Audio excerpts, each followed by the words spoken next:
If I told you there was a simple blood or saliva test you could do that would save your life and that of your relatives, would you do it? I hope you would.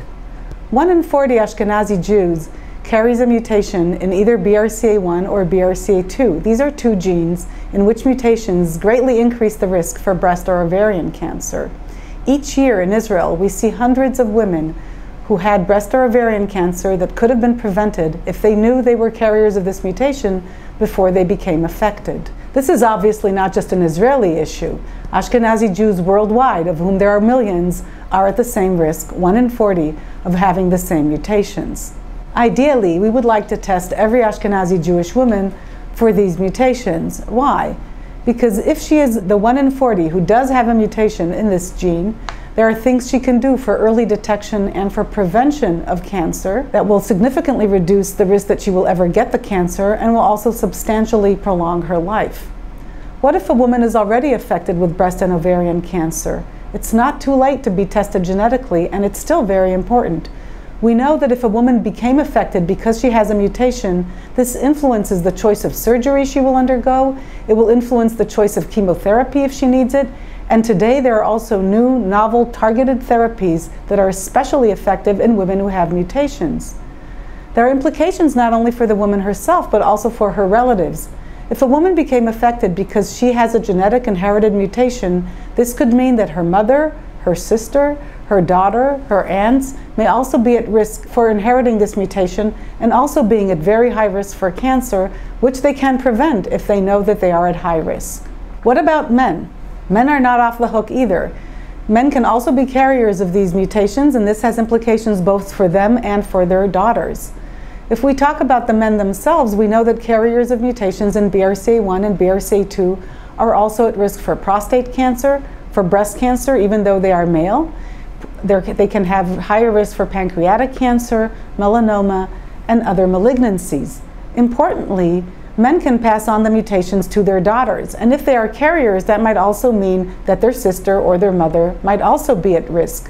People tend to think that family history of the so-called feminine cancers like breast cancer and ovarian cancer are important only if they come from your mother's side of the family, but that's not true. It's just as important if that history exists in your father's family, because he could be a carrier and could pass on the mutation to you. When do we suspect that there is a genetic mutation or genetic predisposition for cancer in the family?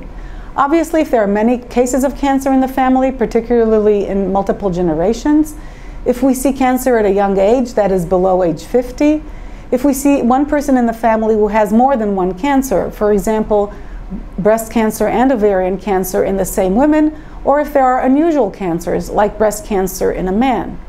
However, research we have performed shows that in about 50% of cases in Ashkenazi Jews, even though a person has a mutation, that person does not have a family history, even though they could be at very high risk for breast or ovarian cancer. How does that happen? Well, many families are small. Sometimes information is lacking about previous generations, especially in families that have undergone the Holocaust. So there might be people in the family that have had cancer or could have been carriers, but they never reached an age where they would actually develop cancer. The bottom line is that 50% of people who are at very high risk will not know this if they depend only on their family history. That's why we think every Ashkenazi Jewish person should be tested for BRCA1 and BRCA2 mutations. To spread the word about BRCA1 and BRCA2 testing in Ashkenazi Jews, the Israel Cancer Association has launched the Prevention Generation program. This program is meant to facilitate and ease access to genetic testing. If you're interested in having the genetic test, what can you do? In Israel, you should go into the Israel Cancer Association website and look for the Family History Questionnaire, which includes an automatic referral letter to your family physician. In the United States and in other countries, you should speak to your care provider about getting genetic counseling and genetic testing. I should also mention that there are also options on the internet for direct-to-consumer testing. Although we advocate having testing after genetic counseling, these options are also available. The whole idea of finding out that you are a carrier is because you can now prevent the cancer from occurring. There are many choices and options of doing this, and these are detailed in our English brochure, which you can find on the Israel Cancer Association website. You should also consult your care provider and the genetic counselor about your options if you are found to be a carrier.